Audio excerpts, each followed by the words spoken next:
দেখছেন কলকাতা টিভি আরো 12 নিয়ে আপনাদের সঙ্গে রয়েছি ভাস্বতীর সঙ্গে রয়েছে আমি অনন্যা।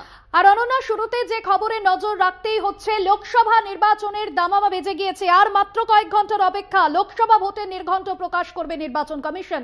একই সঙ্গে 4 রাজ্যের বিধানসভা ভোটের দিনক্ষণ ঘোষণা করবে নির্বাচন কমিশন এবং সকলের নজর দুপুর 3টে সাংবাদিক বৈঠক করবে কমিশন এবং এ বাংলায় কত দফায় ভোট হবে বিস্তারিত সমস্ত বিষয় নির্বাচন কমিশন সাংবাদিক বৈঠক করে জানাবে। রাজ্যে বাংলায় 7 দফায় ভোট হতে পারে, আজ কিন্তু সাংবাদিক বৈঠক করবেন নির্বাচন কমিশন। মনে করা হচ্ছে 7 দফাতেই বাংলায় ভোট হবে। আজ 3টের দিকে নজর থাকবে। আজকে কিন্তু লোকসভা ভোটের নির্ঘণ্ট প্রকাশ করা হবে।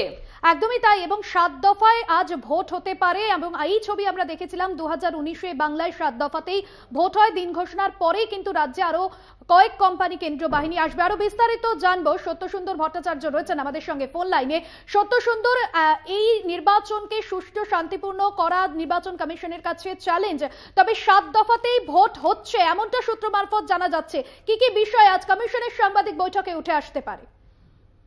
দেখো, আর কয়েক ঘন্টার অপেক্ষা। বিকেল 3টের সময় দিল্লিতে বিজ্ঞান ভবনে নির্বাচন কমিশনার, মুখ্য নির্বাচন কমিশনার এবং অন্যান্য নবনিযুক্ত যে 2জন নির্বাচন কমিশনার রয়েছেন, এছাড়া নির্বাচন কমিশনের অন্যান্য আধিকারিকেরা, তারা গোটা দেশের লোকসভা নির্বাচনের নির্ঘণ্ট প্রকাশ করবেন। গোটা দেশের মানুষ এবং বিভিন্ন রাজনৈতিক দলগুলো খুব স্বাভাবিকভাবেই তাকিয়ে রয়েছে যে গোটা দেশে দফায় নির্বাচন হয় এবং তার পাশাপাশি এ রাজ্যের 7 দফায় নির্বাচন হতে পারে, এমনটা কিন্তু সূত্র মারফত জানা যাচ্ছে। গত 2019-এর লোকসভা নির্বাচনেও কিন্তু রাজ্যে 7 দফায় নির্বাচন হয়েছিল। খুব স্বাভাবিকভাবেই নির্বাচনের যে প্রস্তুতি, সেই প্রস্তুতি অনেক আগে থেকেই শুরু করেছে বিভিন্ন রাজ্যের নির্বাচন কমিশন এবং সেই লক্ষ্যে এ রাজ্যে কিন্তু ইতিমধ্যেই 150 কোম্পানি কেন্দ্রীয় বাহিনী তারা মার্চ মাসের প্রথম সপ্তাহের মধ্যেই পাঠিয়ে দিয়েছে এবং সেই কেন্দ্রীয় বাহিনী বিভিন্ন জায়গায় রুট মার্চ করছে, টহলদারি করছে এবং ভোটারদের মধ্যে যাতে আত্মবিশ্বাস বাড়ানো যায় এই লক্ষ্যে তারা কাজ করছে। সেক্ষেত্রে অবাধ এবং শান্তিপূর্ণ নির্বাচনই কিন্তু নির্বাচন কমিশনের মূল লক্ষ্য।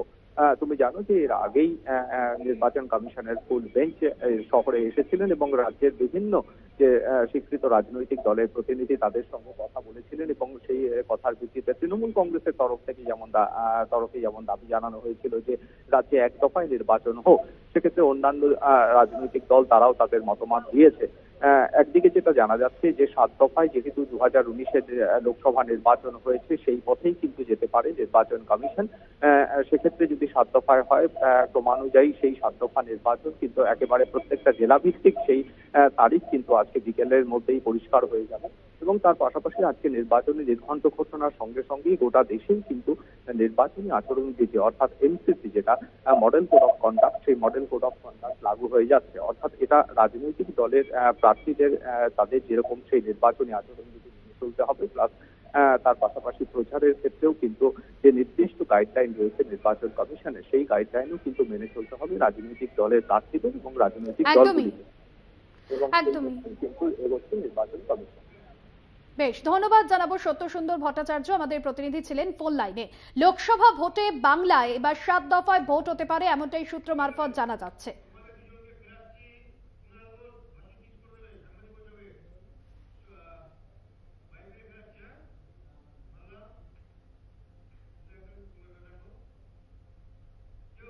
সাংবাদিক বৈঠকে কুণাল ঘোষ, সরাসরি নজর রাখবো।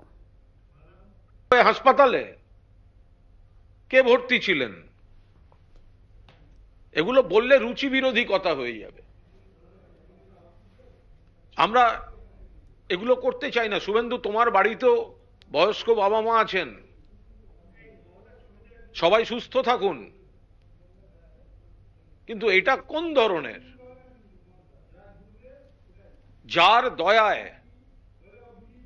যে নেত্রীর দয়ায়, যে নেত্রী এবং তার দলের দয়ায় তোমার বাবা জীবনে একবার কেন্দ্রীয় মন্ত্রী, তোমরা সব ভাইরা, কে সাংসদ, কে রাজ্যের মন্ত্রী, কে বিধায়ক, কে পুরসভার প্রধান, এই মমতা বন্দ্যোপাধ্যায়ের অনুগ্রহে, কৃপায়, দয়ায়, তৃণমূল কংগ্রেস কর্মীদের আবেগের উপর ভর করে, তৃণমূল কংগ্রেসের শহীদদের রক্তের উপর ভর করে। আর আজ মমতা বন্দ্যোপাধ্যায় পড়ে গিয়ে যখন তার কপাল থেকে রক্তপাত হচ্ছে, তখন শুভেন্দু তুমি এটা নিয়ে অপমান করছো। এটা তৃণমূল পরিবার চূড়ান্তভাবে নিন্দা করছে। আজ 24 ঘন্টারও কম নোটিশে, মাঝখানে রাত ছিল, কালকে বিকেলবেলা শুভেন্দু খেজুরিতে এই অসভ্যতাটা করেছে। আজ বিকেলে ওখানেই খেজুরিতে তৃণমূল কংগ্রেস একটি মিছিল এবং সভা করবে। আমাকে যাওয়ার নির্দেশ দিয়েছে দল, আমি সেখানে যাব, অন্যান্য নেতৃবৃন্দ থাকবেন। আমরা মানুষকে বলবো আমরা উন্নয়নের রাজনীতি করছি। যত ওরা বুঝতে পারছে ওদের পায়ের তলা থেকে মাটি সরে যাচ্ছে, তত বেশি এই ধরনের আক্রমণ মমতা বন্দ্যোপাধ্যায়কে কেন্দ্র করে, অভিষেক বন্দ্যোপাধ্যায়কে কেন্দ্র করে তারা ব্যক্তিগত কুৎসা, ব্যক্তিগত আক্রমণ তো চালাচ্ছিলেন। এবার যখন মমতা বন্দ্যোপাধ্যায় কোনো কারণে পড়ে গিয়ে শারীরিক কোনো কারণ, তার রক্ত ঝরছে কপাল থেকে, সেইটা নিয়ে লো প্রেসার বলে কটাক্ষ করা হচ্ছে। 7 বারের সাংসদ, 4 বারের কেন্দ্রীয় মন্ত্রী, 2 বারের রেলমন্ত্রী, 3 বারের মুখ্যমন্ত্রী,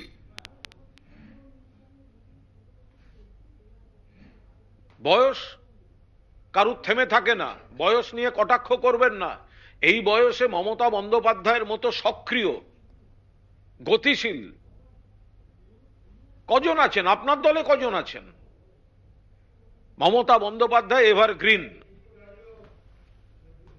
মমতা বন্দ্যোপাধ্যায় জনগণের নেত্রী,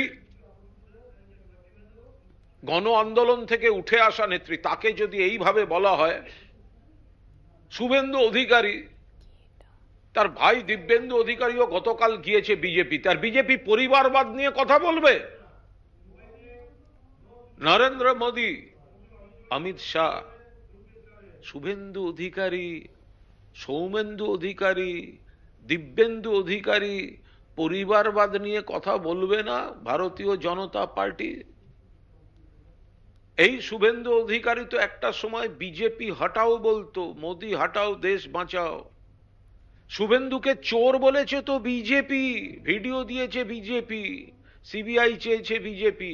সিবিআই যখন এফআইআর নেমড, অভিযুক্ত করেছে শুভেন্দুকে গদ্দার, চোর, পালিয়ে গিয়েছে বিজেপিতে। আর আজকে মমতা বন্দ্যোপাধ্যায়কে এই কুৎসিতভাবে আক্রমণ করছে। যেখানে মায়ের মতো শ্রদ্ধা করা উচিত, শুধু শুভেন্দুকে নয়, তার পরিবারকে রাজনৈতিক প্রতিষ্ঠা দিয়েছেন মমতা বন্দ্যোপাধ্যায়, সম্মান দিয়েছেন, দলে, সরকারে, প্রশাসনে সম্মান দিয়েছেন।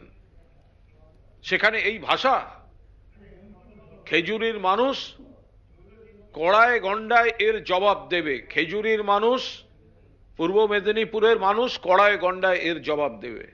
ফলে আমরা ওর এই অসভ্যতার, ও বেসিক্যালি অসভ্য, এবার এই ধরনের, দেখুন আমি কাউকে কোনো ছোট করছি না, কেউ কিছু আমাকে খারাপভাবে নেবেন না। কুকুর ভালো, কিন্তু রাস্তাঘাটে নেড়ি কুকুর যখন পাগল হয়ে যায় তখন তার আচরণে সেটা বোঝা যায়। আমি কাউকে কুকুর বলছি না, আমি জাস্ট বলছি রাস্তাঘাটে নেড়ি কুকুর যদি পাগল হয়ে যায়, দেখবেন চাউনি পাল্টে যায়, আচমকা তেড়ে যায়, লাফিয়ে ওঠে, খ্যাঁক খ্যাঁক করে, কুকুরের অরিজিনাল আচরণ বিধি থেকে সরে যায়। তখন হয় চিকিৎসা দরকার, নইলে খোঁয়াড়ে নিয়ে গিয়ে রাখতে হয়। তো কিছু কিছু ক্ষেত্রে এই সব জিনিসগুলো, আমি কারুকে বলছি না, এটা কেউ ভাববেন না আমি শুভেন্দুকে পাগলা কুকুর বলছি, এটা কিন্তু কেউ ভাববেন না। শুভেন্দু কেন পাগলা কুকুর হবে? ও তো মানুষ। কিন্তু এই ধরনের আচরণ সমাজে যখন রাস্তাঘাটে চলতে গেলে দেখলেন পাগলা কুকুর, তো কি করবেন তখন? তখন ওই হ্যাট হ্যাট হুস হুস এইসব করতে হয়। তো খেজুরির মানুষ এই ধরনের অসভ্যতার কড়া জবাব আজ বিকেলে দিয়ে দেবেন, আর বাকিটা ভোটের বাক্সে।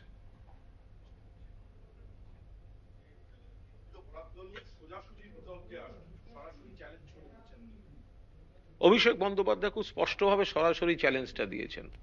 কেন্দ্রীয় বরাদ্দ নিয়ে যে প্রচারটা বিজেপি জনগণের পয়সার অপব্যবহার করে বাংলার বিরুদ্ধে মিথ্যা প্রচার করছে, এই যে বলে দিল আবাস 4,89,000 বাড়ি তারা নাকি অনুমোদন করেছেন, মিথ্যা কথা। অনুমোদন মানে কি? 11 লক্ষ বাড়ির লিস্ট তৈরি আছে, দেবে তো টাকা, তো টাকাটা দিচ্ছে না, বলছে অনুমোদন করেছি। আরে অনুমোদন খায় না মাথায় দেয়, দেবে তো টাকা, টাকা তো দিচ্ছে না। 100 দিনের কাজ, টাকা দিচ্ছে না। 59 লক্ষ জব কার্ড হোল্ডার টাকা পাচ্ছেন না, কেন্দ্র দেয়নি, মমতাদিকে দিতে হয়েছে, অথচ তারা মানুষকে বিভ্রান্ত করছেন।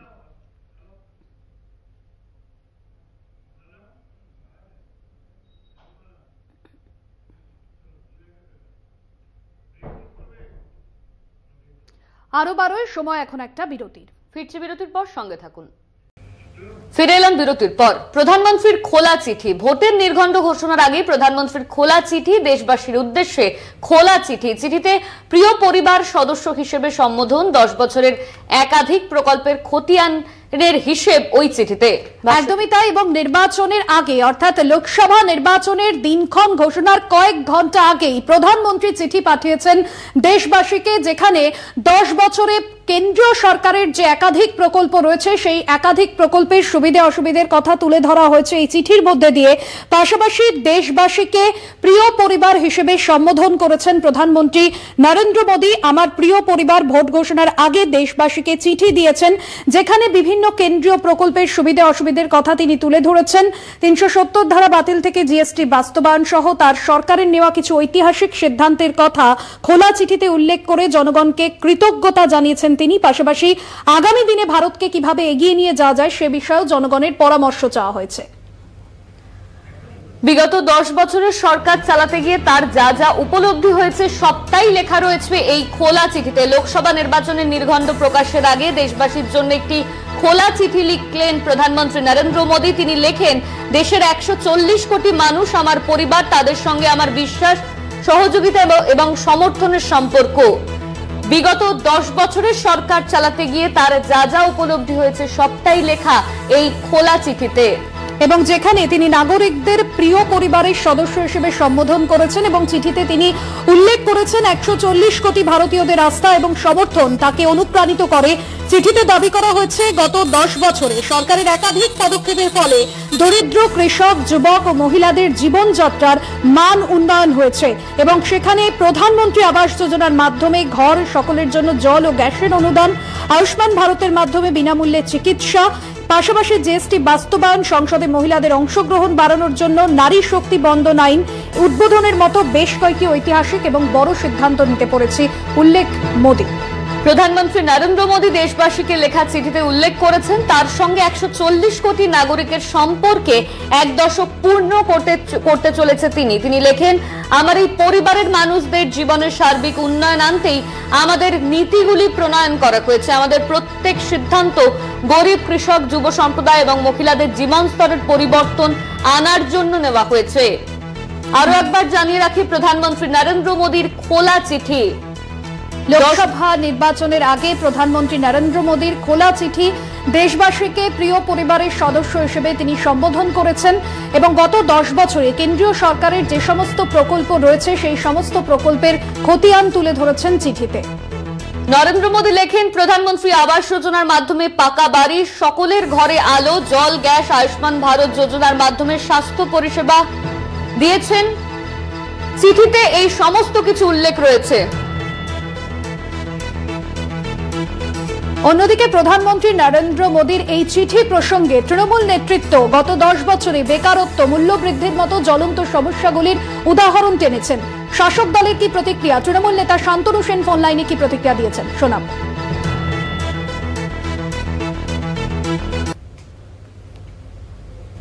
45 বছরের মধ্যে সব থেকে বেশি বেকার এই মুহূর্তে, সেটা কেন নেই? এই খোলা চিঠিতে প্রত্যেক দিন 30 জন কৃষক আত্মহত্যা করছে, সেটা কেন নেই? এই খোলা চিঠিতে বিগত 10 বছরে রান্নার গ্যাসের দাম 400 থেকে 1200 টাকা হয়েছে, সেটা কেন নেই? এই খোলা চিঠিতে পেট্রোল ডিজেলের দাম 100 টাকা পেরিয়ে গেছে, সেটা কেন নেই? এই খোলা চিঠিতে সাংঘাতিক মুদ্রাস্ফীতির কথা কেন নেই? এই খোলা চিঠিতে গ্লোবাল হাঙ্গার ইন্ডেক্সে ভারতবর্ষ 121টা দেশের মধ্যে 111তম স্থানে পৌঁছে গেছে, সেটা কেন নেই? এই খোলা চিঠিতে মণিপুরে মহিলাদের ধর্ষণ করে নগ্ন করে প্যারেড করানো হচ্ছে, সেটা কেন নেই? এই খোলা চিঠিতে প্রেস ফ্রিডম ইন্ডেক্সে ভারতবর্ষ তলানিতে চলে গেছে, সেটা কেন নেই? এই খোলা চিঠিতে ভারতবর্ষের যুক্তরাষ্ট্রীয় পরিকাঠামোকে ভেঙে তছনছ করে দেওয়া হচ্ছে, সেটা কেন নেই? এই খোলা চিঠিতে ইডি সিবিআই কে বিরোধীদের বিরুদ্ধে 95% ব্যবহার করা হচ্ছে, সেটা কেন নেই? এই খোলা চিঠিতে অপারেশন লোটাস করে বিরোধী শাসিত রাজ্যগুলোর বিধায়ক সাংসদদের ভয় দেখিয়ে সরকার ভেঙে দেওয়া হচ্ছে, সেটা কেন নেই? এই খোলা চিঠিতে ইডি সিবিআই এর ভয় দেখিয়ে কয়েকজন ব্যবসাদারের কাছ থেকে 335 কোটি টাকা তোলাবাজি করা হয়েছে, বা পিএম কেয়ার ফান্ডে দুর্নীতি হয়েছে, বা ইলেকটোরাল বন্ডের নামে দুর্নীতি হয়েছে, সেগুলো কেন নেই? সেগুলো দেশের মানুষ জানতে চাইছে। আপনাদের শোনালাম তৃণমূল কংগ্রেসের তরফে ঠিক কি প্রতিক্রিয়া উঠে এসেছে। এই মুহূর্তে আমাদের সঙ্গে টেলিফোন লাইনে রয়েছেন কংগ্রেস মুখপাত্র সৌম্য আইচরায়। সৌম্যবাবু, যে চিঠি প্রধানমন্ত্রী পাঠিয়েছেন, যেখানে গত 10 বছরে কেন্দ্রীয় প্রকল্পের একাধিক খতিয়ান উল্লেখ করেছেন প্রধানমন্ত্রী, কিভাবে দেখছেন লোকসভার আগে এই চিঠিকে আপনি? হ্যাঁ, কেন্দ্রীয় প্রকল্পগুলো যেন মনে হচ্ছে বিজেপি নিয়ে এসছে। বিজেপির অফিস থেকে কেন্দ্রীয় প্রকল্পগুলো দেওয়া হয়। আসলে কোনটা প্রশাসন আর কোনটা দল এরা জানলেও এটাকে ভাগ করার চেষ্টা করে, মানুষকে দেখাচ্ছে দেখো আমি কত দিচ্ছি। রেশন দোকানের ব্যাগে তার উপরে মোদিজির ছবি। লজ্জা লাগা দরকার।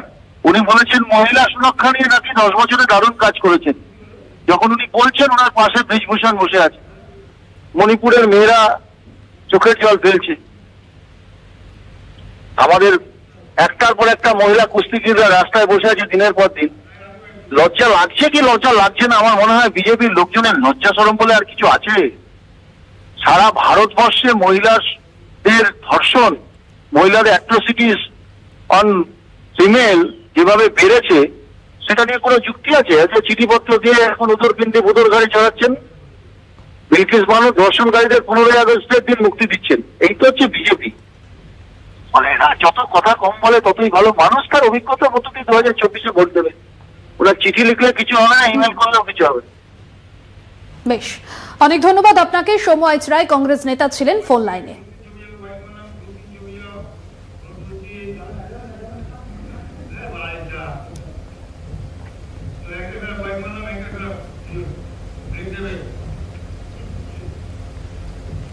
আরো 12 সময় এখন একটা বিরতির। ফিরছি বিরতির পর, সঙ্গে থাকুন। ফিরে এলাম বিরতির পর। আর এবার যে খবরে নজর রাখবো, লোকসভা নির্বাচনের দিন ঘোষণার আগে বার্তা রাজ্যপাল সিভি আনন্দ বোসের। নির্বাচনে তার 2 অগ্রাধিকারের কথা তিনি জানালেন। হিংসা ও দুর্নীতি বন্ধ করাই তার প্রথম টার্গেট বলে জানান। জনগণের জন্য তিনি সব সময় উপলব্ধি করবেন বলে আশ্বাস দিয়েছেন রাজ্যপাল সিভি আনন্দ বোস। পাশাপাশি তিনি বলেছেন, বাংলায় আর সাধারণ মানুষের রক্তের রাজনৈতিক হোলি হতে দেওয়া যাবে না, এমনটাই কড়া বার্তা দিয়েছেন রাজ্যপাল। এদিন আচমকাই হাওড়ার একটি স্কুল পরিদর্শনে যান রাজ্যপাল সিভি আনন্দ বোস। আর তার আগেই তিনি বার্তা দেন, যে বার্তায় তিনি রাজনৈতিক হোলি হতে দেওয়া যাবে না সাধারণ মানুষের রক্তে আগামী লোকসভা নির্বাচনে, এমনই কড়া বার্তা দেন রাজ্যপাল সিভি আনন্দ বোস। হিংসা ও দুর্নীতি বন্ধ করাই টার্গেট।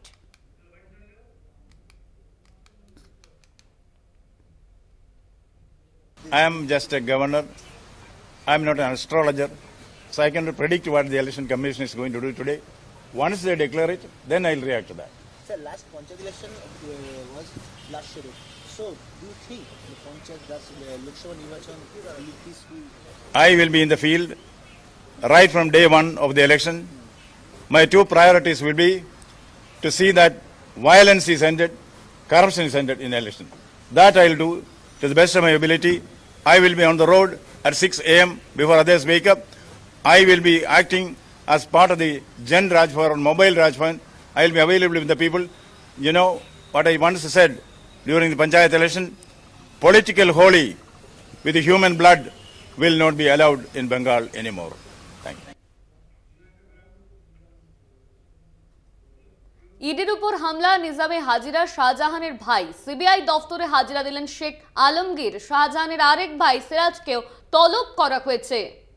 একদমই অনন্যা, এবং এর আগে 14ই মার্চ শেখ আলমগীরকে তলব করা হয়, কিন্তু তিনি হাজিরা এড়িয়ে গিয়েছিলেন। মূলত সন্দেশখালী ঘটনায় মূল অভিযুক্ত শেখ শাহজাহানের ভাই এবং তার সঙ্গে এই ঘটনার কি কি যোগসূত্র রয়েছে সে বিষয়ে জিজ্ঞাসাবাদ করতে চায় কেন্দ্রীয় তদন্তকারী সংস্থা। শাহজাহানের ভাই সিবিআই দফতরে হাজিরা দিলেন এবং যে খবর এখনো পর্যন্ত উঠে আসছে যে তাকে জিজ্ঞাসাবাদ করা হচ্ছে। সন্দেশখালীতে গত 5ই জানুয়ারি ইডির ওপর হামলার ঘটনায় কিন্তু জিজ্ঞাসাবাদ শেখ শাহজাহানের ভাইকে। ফোন লাইনে রয়েছেন প্রতিনিধি রিয়া মাঝি। রিয়া, আর কি বিষয় জানা যাচ্ছে সিবিআই সূত্রে?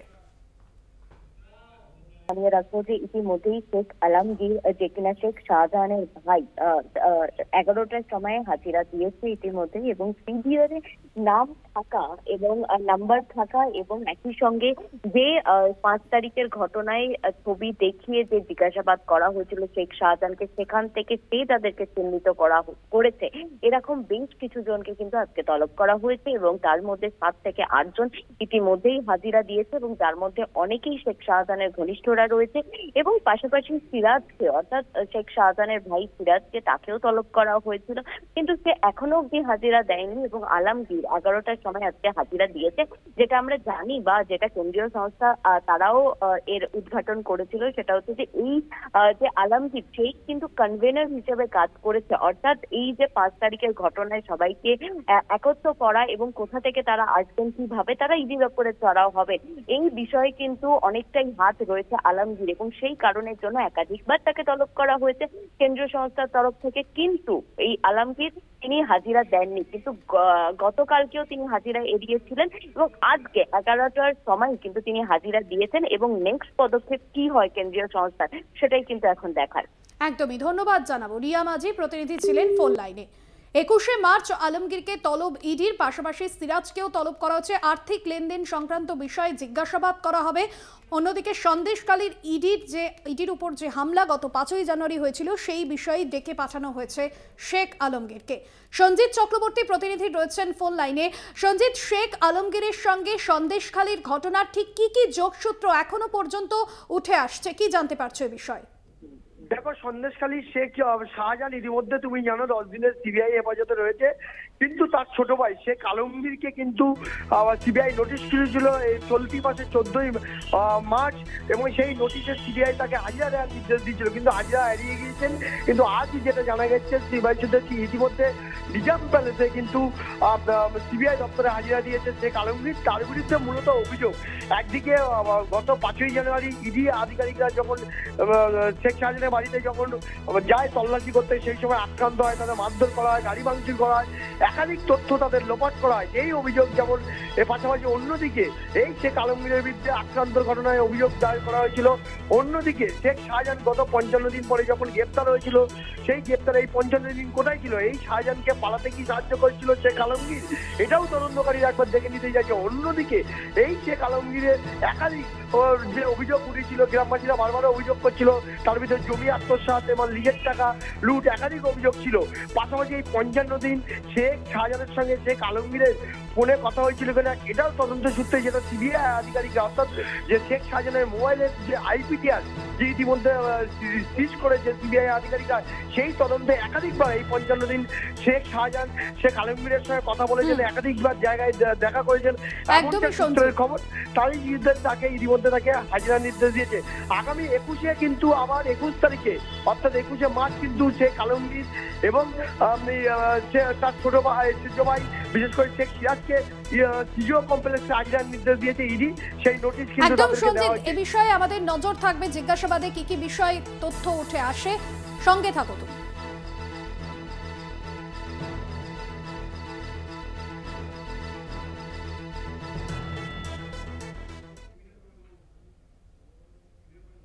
সন্দেশখালীর রামপুর হালদার ঘেরিতে বিক্ষোভ, রাস্তায় টায়ার জ্বালিয়ে বিক্ষোভ স্থানীয়দের। আবাস ও 100 দিনের টাকা কেড়ে নেওয়ার অভিযোগ। একদমই, এবং সেই অভিযোগের পরিপ্রেক্ষিতে বিক্ষোভ দেখাচ্ছেন। সকাল থেকেই বিক্ষোভ চলছে, মূলত বেরমজুর 2 নম্বর পঞ্চায়েত প্রধানের বিরুদ্ধে এই অভিযোগ সামনে আসছে। আবাস যোজনার টাকা এবং 100 দিনের টাকা না পাওয়ার অভিযোগ করছেন গ্রামবাসীরা। সঞ্জিত রয়েছেন আমাদের সঙ্গে। সঞ্জিত, যে ছবি আমরা সকালে দেখছিলাম, রাস্তায় টায়ার জ্বালিয়ে রীতিমতো বিক্ষোভ দেখাচ্ছিলেন গ্রামবাসীরা, ক্ষোভ কি প্রশমিত হয়েছে? পঞ্চায়েত প্রধান কি আশ্বাস দিয়েছেন?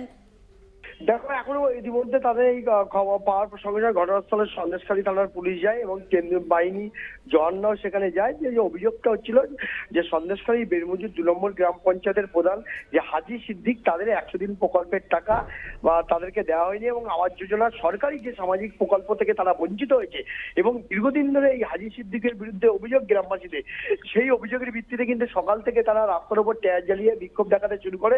তারা বলছেন যে সরকারি প্রকল্পের থেকে তারা বঞ্চিত হবেন কেন, কিন্তু এখানে বৈষম্য করা হয়েছে এবং রাজনৈতিকভাবে চক্রান্ত হয়েছে, গ্রামবাসীরা এর থেকে বঞ্চিত হয়েছে, তাদের বিরুদ্ধে এই অভিযোগ। কিন্তু হাজি সিদ্দিকী যেটা বলছেন যদি 100 দিনের প্রকল্পের টাকা কেন্দ্র সরকার গত 2 বছর ধরে বাংলাকে বঞ্চনা করছে, দিচ্ছে না। ইতিমধ্যে তুমি জানো রাজ্য সরকার আছে, রাজ্যের প্রশাসনিক প্রধান মমতা বন্দ্যোপাধ্যায় 59 লক্ষ উপভোক্তাকে যে 100 দিনের প্রকল্পের টাকা তাদেরকে ধাপে ধাপে তাদের অ্যাকাউন্টে ঢোকাচ্ছে, সেই পরিকল্পনা চলছে, অর্থাৎ ধাপে ধাপে তার কর্মসূচি চলছে, অর্থাৎ বিভিন্ন সময় তারা এই কর্মসূচির মধ্য দিয়ে তাদের টাকা চলে যাবে। ইতিমধ্যে তাদের নামের তালিকা জমা দেওয়া আছে, বিডিও অফিসের ডিমান্ড জমা পড়েছে, তারা হয়তো পেতে দেরি হচ্ছে বলে তারা একদমই সঞ্জিত, মুখ্যমন্ত্রীর নির্দেশ মতো এই টাকা পাওয়ার প্রক্রিয়া ইতিমধ্যেই প্রশাসনের তরফে শুরু হয়েছে। ধন্যবাদ তোমায়।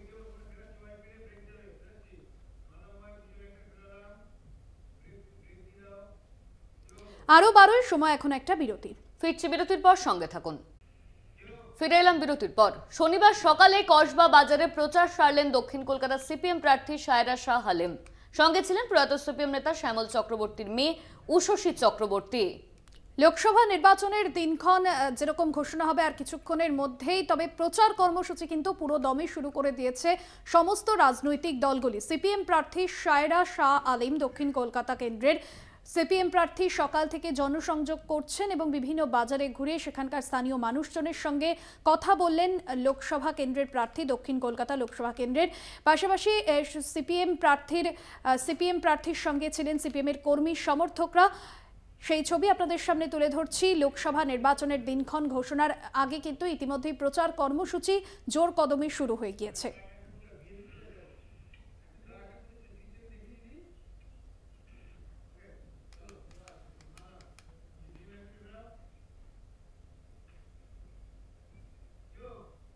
অন্যদিকে জোরদার ভোট প্রচার বিষ্ণুপুর লোকসভা কেন্দ্রে তৃণমূল বিজেপি বাম প্রার্থীদেরও। তৃণমূল প্রার্থী সুজাতা মণ্ডল কতুলপুরের স্থানীয় একটি হনুমান মন্দিরে পুজো দিয়ে স্থানীয় কর্মী সমর্থকদের নিয়ে প্রচার সারলেন।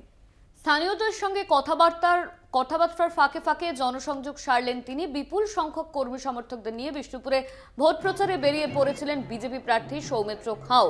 বিষ্ণুপুরের যদুভট্ট মঞ্চ থেকে রসিকগঞ্জ বাস স্ট্যান্ড পর্যন্ত মিছিলে হাঁটলেন তিনি। কোতলপুর বাজারের বিভিন্ন প্রান্তে প্রচার করলেন সিপিআইএম প্রার্থী শীতল।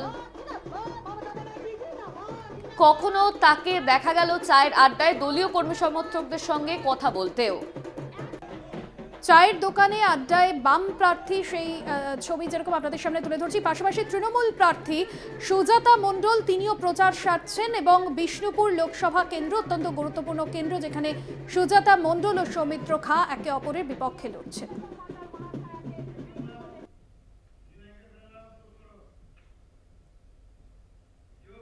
আরো 12 এখনকার মতো এই পর্যন্তই। দেখতে থাকুন কলকাতা টিভি রাত দিন 7 দিন।